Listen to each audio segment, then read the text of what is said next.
and welcome Trent Goodbaudy.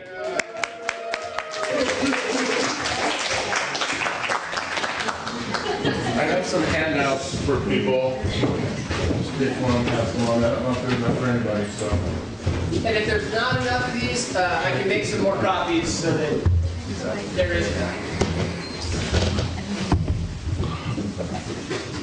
Good morning. Good morning. My name is Trent Goodbaudy, and I've been pretty busy the past few years writing some books and doing some incredible amount of studying, and I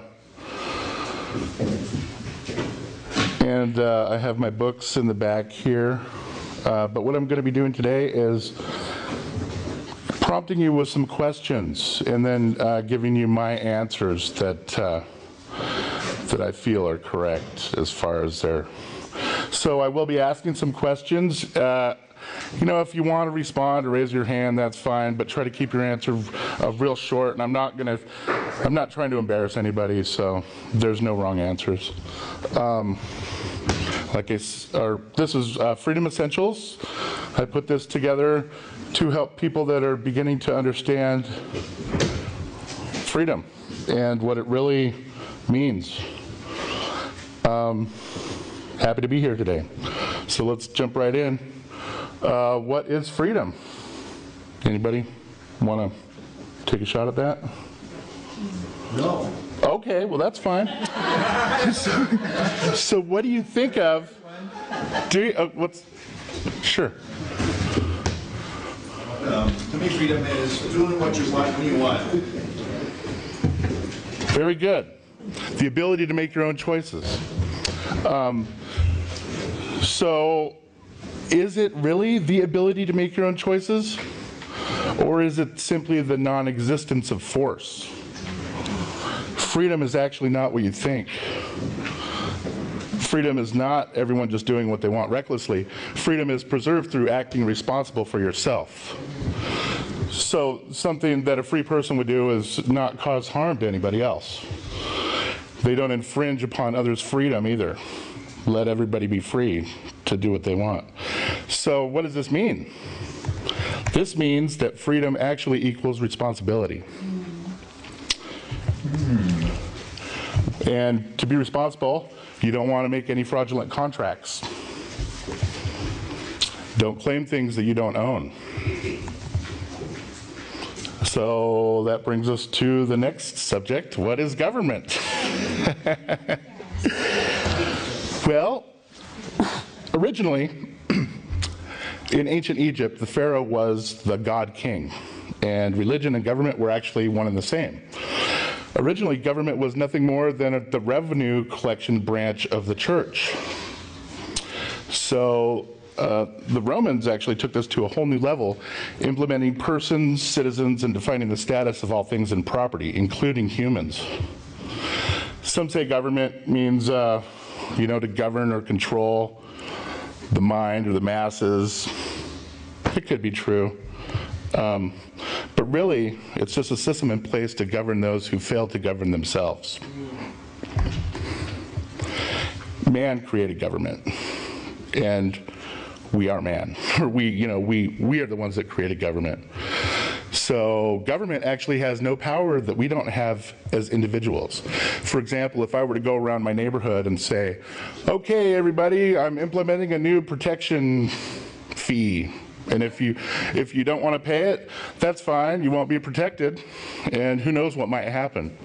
I've used this example many times with people, asking them, what would be wrong with that, And they ask, well, would you be throwing them in jail? Sure, why not? If they don't pay, we could do whatever we need to make them comply.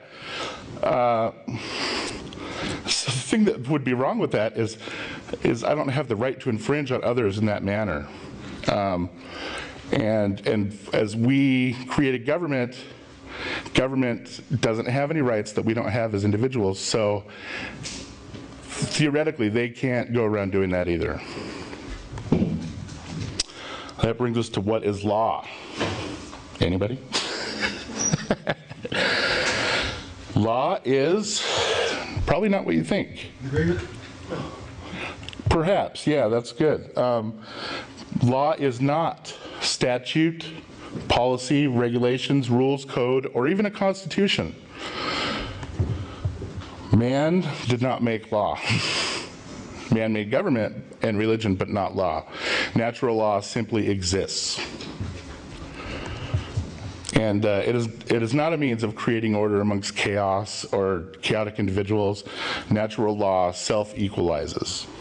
For example, if you were to go take somebody's stuff and they, used a gun to shoot you, you're getting yourself into that mess yourself. You're not following any statute or code, but there is a law in place, an unwritten law. So true law does not need to be written. Everybody already knows true law or natural law already. So all we need to do is be responsible, really. So choosing to follow natural law can be challenging, but it is always the right thing to do because it's based on morality. And everybody knows the difference between right and wrong. It's a choice they make, whether they want to do that or not. So what is court for? If we go to court and law isn't actually statute or code, but they hold us to that standard, that we have to follow statute or code. Why is that? Court actually is only to resolve controversy. So there needs to be a controversy that has to be resolved before the court can take any action at all. And yeah, that's what that says. The judge is not your enemy. He's only a moderator. So if you go into court and the judge is just asking you questions and you respond with statements, who's committing the fraud? Is it the judge or is it the one responding with statements? I would say that it would not be the judge because the judge is simply asking questions. So, do I have a script for court?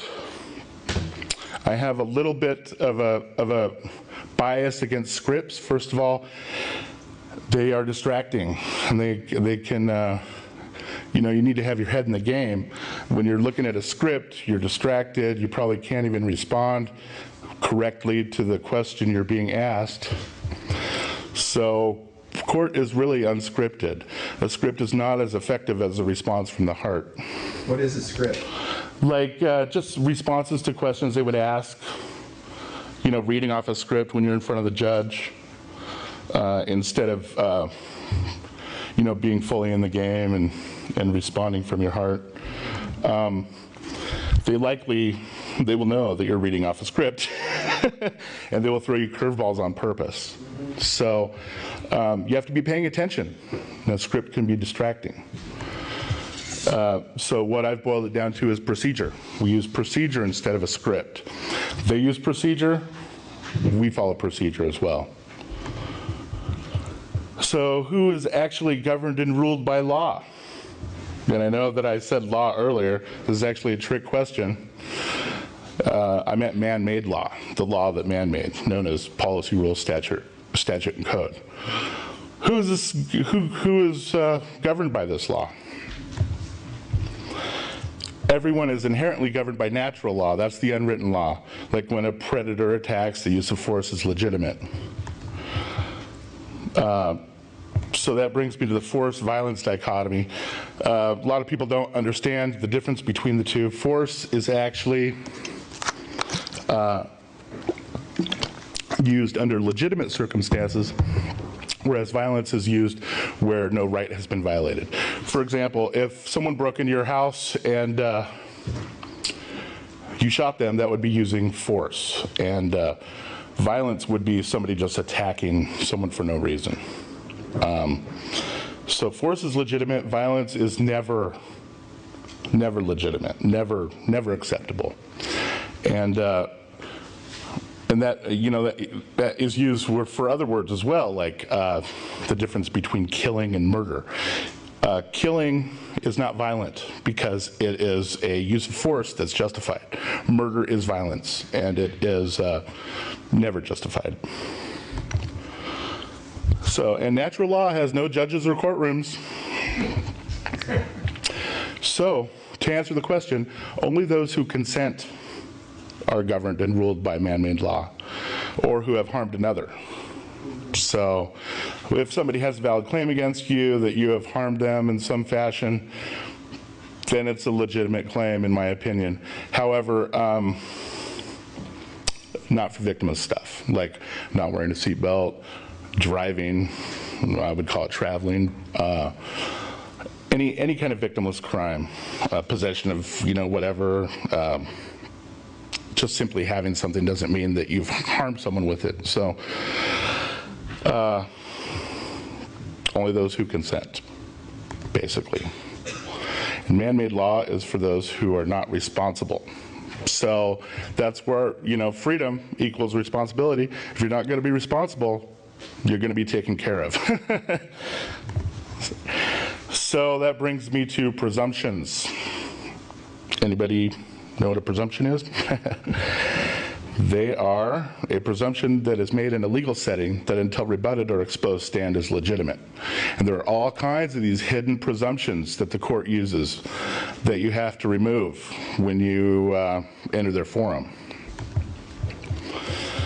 simply by exposing them. And a good way to expose them is just asking questions about, what is my status, for example. And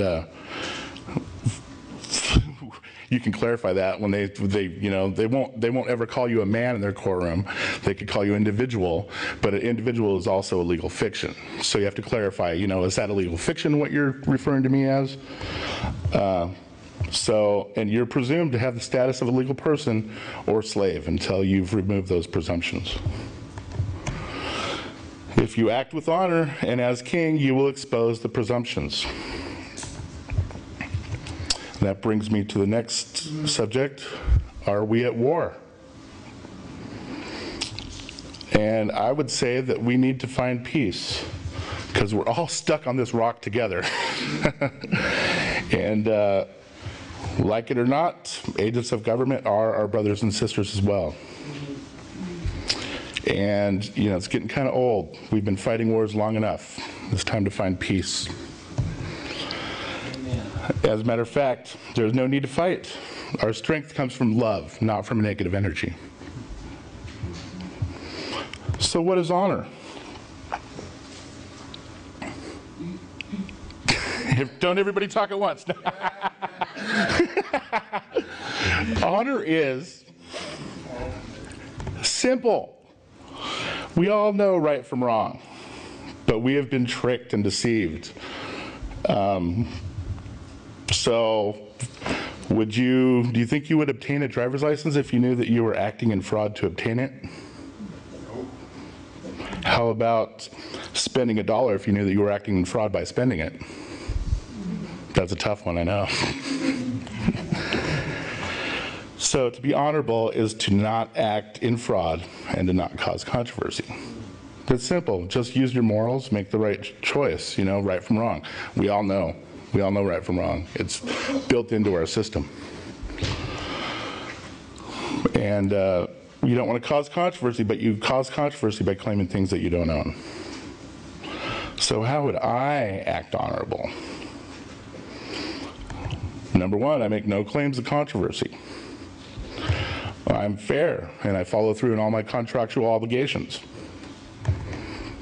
I don't commit fraud.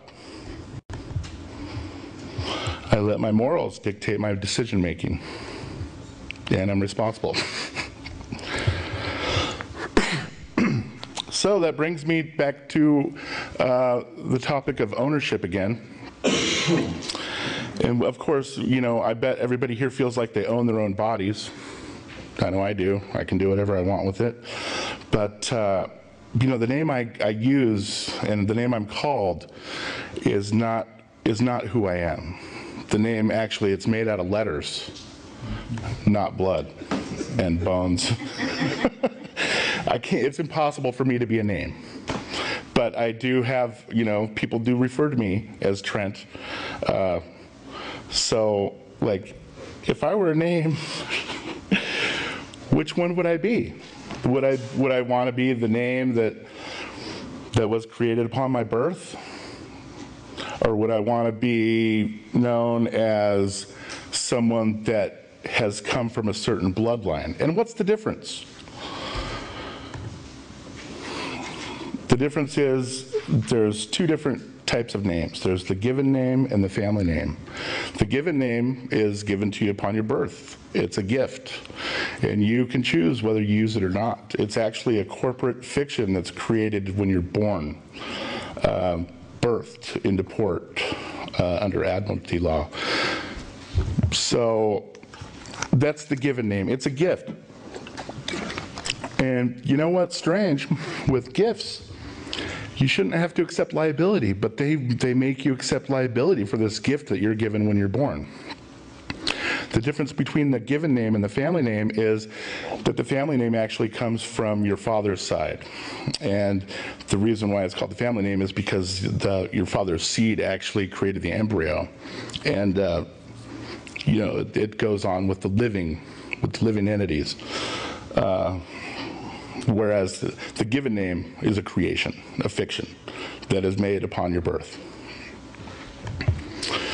So what if the name is a corporate entity that you have to claim to even have a standing in the courtroom? They can't even deal with living men and women. You have to have a corporate fiction. So don't claim it. So, and that brings me, you know, if you can't, it's real, it's almost confusing about, you know, what do you claim? I would say don't claim a damn thing. We don't own anything either. And as a matter of fact, if you ask the government, what do I own? Can you show proof of that I own anything? They can't. They absolutely cannot, because they own everything already. So, what do you own? Most of your big purchases have either a title or a registration or a deed. And most people believe that they have to follow these processes to actually possess and use property. So something to think about: if your car title says certificate of title on it, you're not the owner. You only have right of use privileges, and it can be taken away at any time. It's not your property. So, like I said, all your major purchases are likely not even owned by you. And what do you get to take with you when you leave this world? Nothing. We come from the earth and we go back to the earth. We don't even get to take our body with us. So really, we are not owners of anything. Everything that we think we own gets left behind when we leave. So to be safe, don't claim anything. You don't own anything. You just use things. You have possession of things. If someone, you know, if I were to go up to someone that was obviously using a vehicle or a car, and I would not want to take possession of that, because that wouldn't be responsible. I would be, you know, infringing on someone else's freedom and something that they are in the process of using. So I don't make any claims. When I refer to the name, I never call it my name. I call it the name I use. So it is not even my name. It's just I have right of use, and I don't have to have, you know, I don't have to accept liability for that either. So part of being honorable is acting as a king. How does a king act? It's kind of hard to put your finger on it, but of course they're always honorable. They don't cause controversy or make claims that they can't back up. And oftentimes you can't even tell what it is about them that commands respect, but something definitely does. And it's just acting honorable. They don't cause controversy. They're not a slave. They know it. They ask questions. So how would I ask a proper question? Well, what I do is I try to collect facts. I ask who, when, and where questions. And if I'm done collecting facts, I will use logic with how and why. What's going on? What is even happening here today? Do I belong here? Have I offended anyone? May I be forgiven? Use words that they just used. For example, when they ask for your birthday, ask them if they can remember their birthday.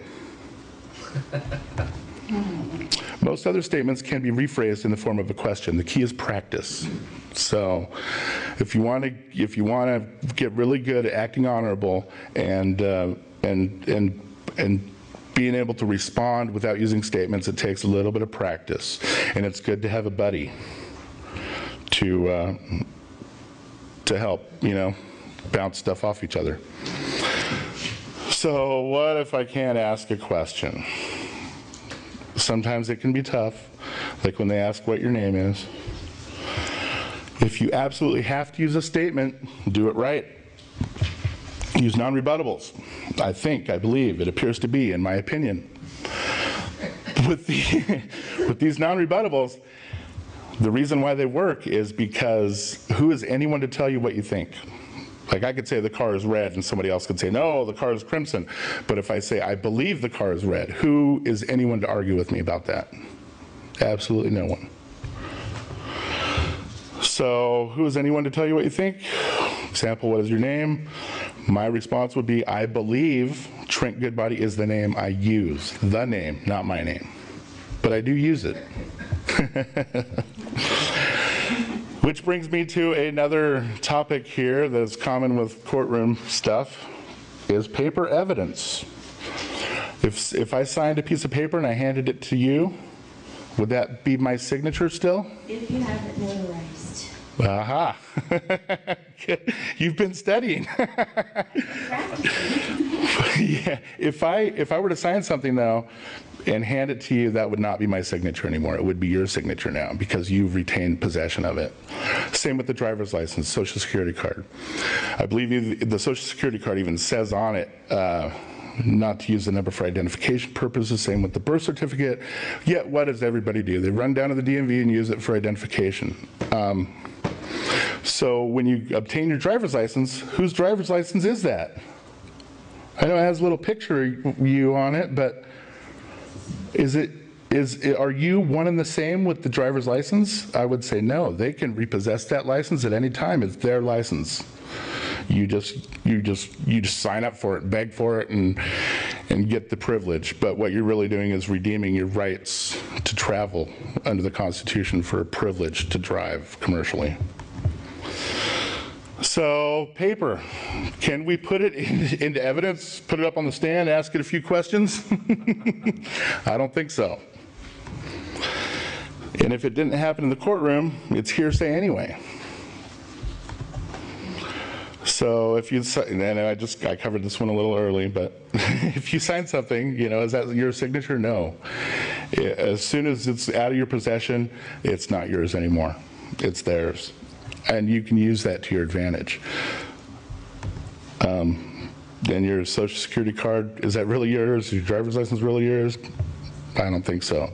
So if you file paperwork, it's open to interpretation, and if you do, I don't say not to file paperwork, but if you do, you have to make sure that you're making the right putting the right words together on the paper. And flawless is better. So, are we free? Do we get to live free? I think so, yeah. How do I know? Well, I act honorably.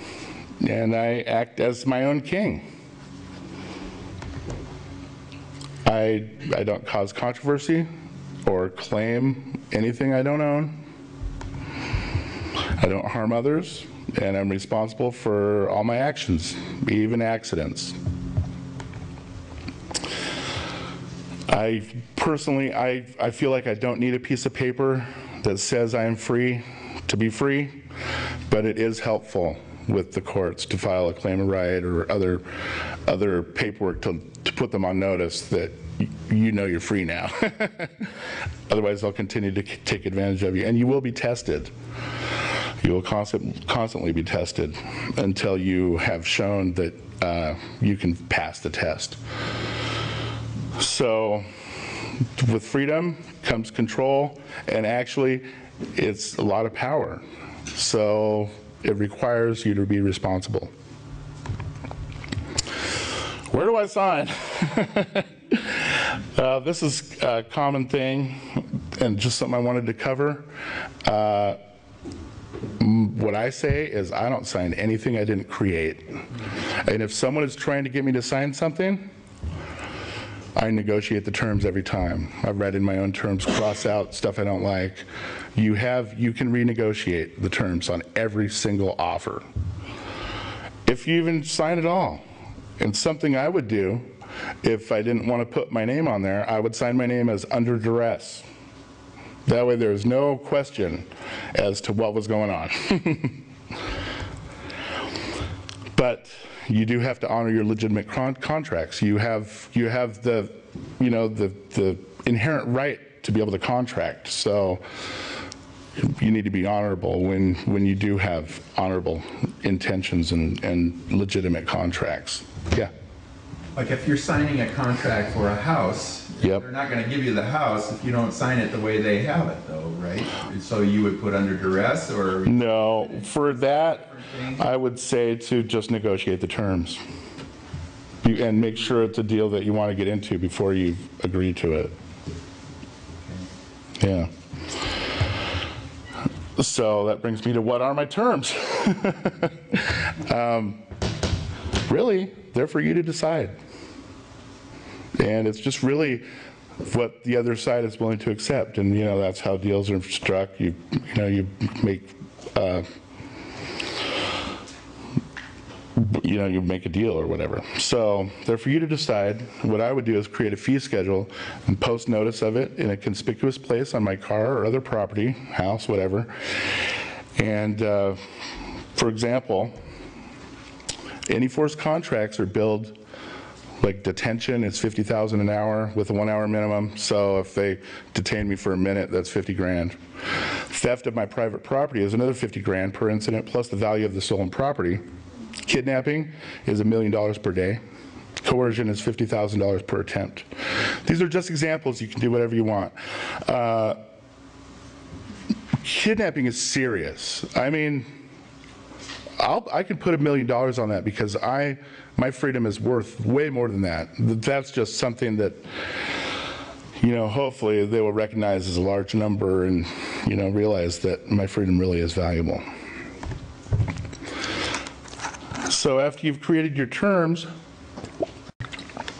you're going to want to try and collect on, what they have done to violate your rights.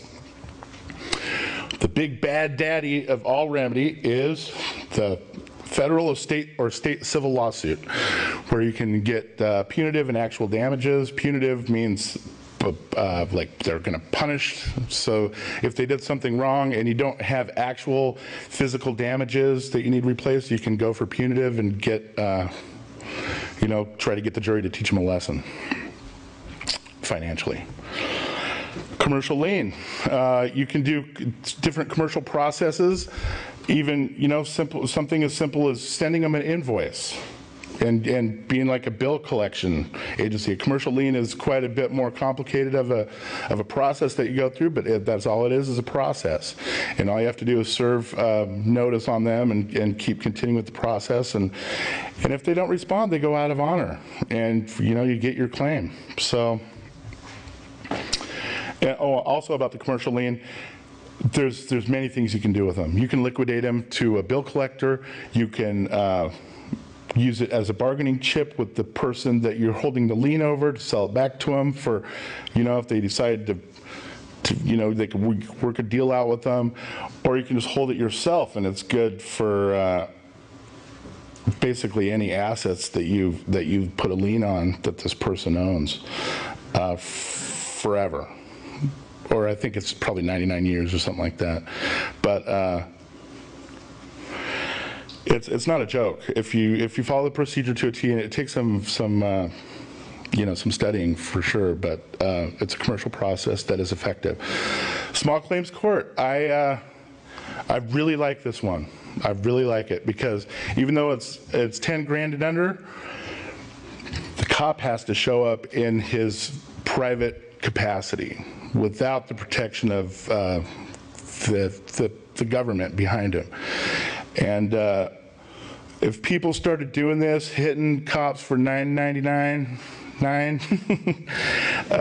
they would stop. They would stop doing it. That is not, you know, that's significant. If you get a judgment against a cop for 10 grand at a small claims court, and if, chances are they're not going to be able to defend themselves because they believe that they're in the right and they believe they're doing the honorable thing, but everybody's been deceived. It's just a crazy world we live in, actually. So yeah, just start with an invoice, follow the commercial process. We all know how bill collectors operate. We just kind of do it the same way they do. But always, always, always be 100% honest when you attempt to collect, and don't make stuff up. Don't, you know, you always want, when you file a claim, any of these, you want to make sure that you're 100% honest and you don't embellish or make anything up. So now that I think we're getting to the end of the discussion here, what do I do now when I leave here? Well, I got some books at the back of the house here. If you read those, you will be very well informed. As a matter of fact, the best one I can recommend is my newest one. It's only 30-something pages long, and it really helps explain these concepts better, and really just gives you a new outlook and perception on your entire life. Practice. Get a freedom partner. Maybe form a local study group where you guys can practice bouncing questions off each other. Really, when you go to court, it's going to be like a tennis match. The judge is going to ask you questions, you bounce it right back, hit the ball back with another question. First one not to answer with a question loses the point. And if you ever get past the issue of the name, you have to bring it right back to that. Say, if I've offended anyone here today, may I please be forgiven. And you know, that should resolve everything. But acting in honor does not mean that they will necessarily always act in honor either. So that is something to deal with. My sister had an incident about a week ago where she was in front of a judge, and the public defender was trying to get her to enter a guilty plea without even having a complaint filed against her, and that's wrong. But when the judge asked her if she was truly named, she said, "I'm not a name. Are you a name?" to the judge. And the judge says, "I don't want any more of those kind of answers." And then she said, "Well, if I've offended anyone here, may I be forgiven?" He said, "Contempt, get her out of here." And that's absolutely the dishonorable thing to do. So you can't count on them acting honorable. All you can do is control yourself. And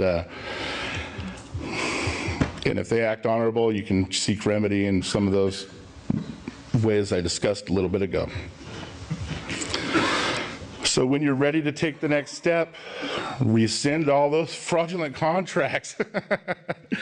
And you could do this a few different ways. You can file or make public a claim of right, and then you can use that as evidence. And I have an example of a claim of right in my Freedom from Government, How to Reclaim Your Power book over there.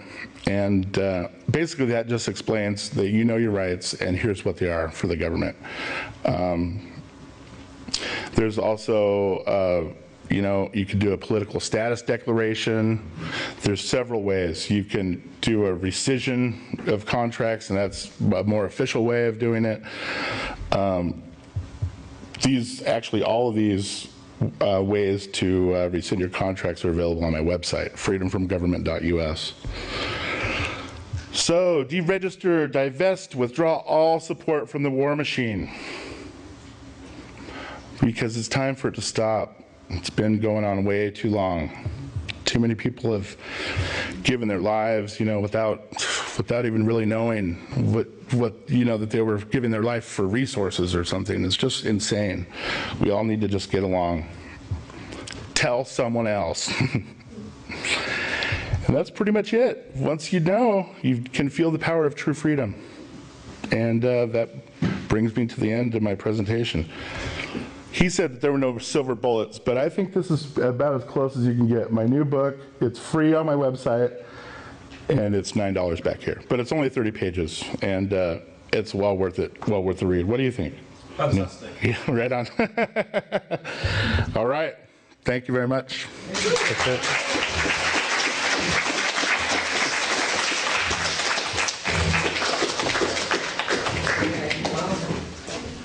I guess we need to try and maybe track down Spencer. We never even got a chance to talk about how we're going to approach the first exercise. Yeah.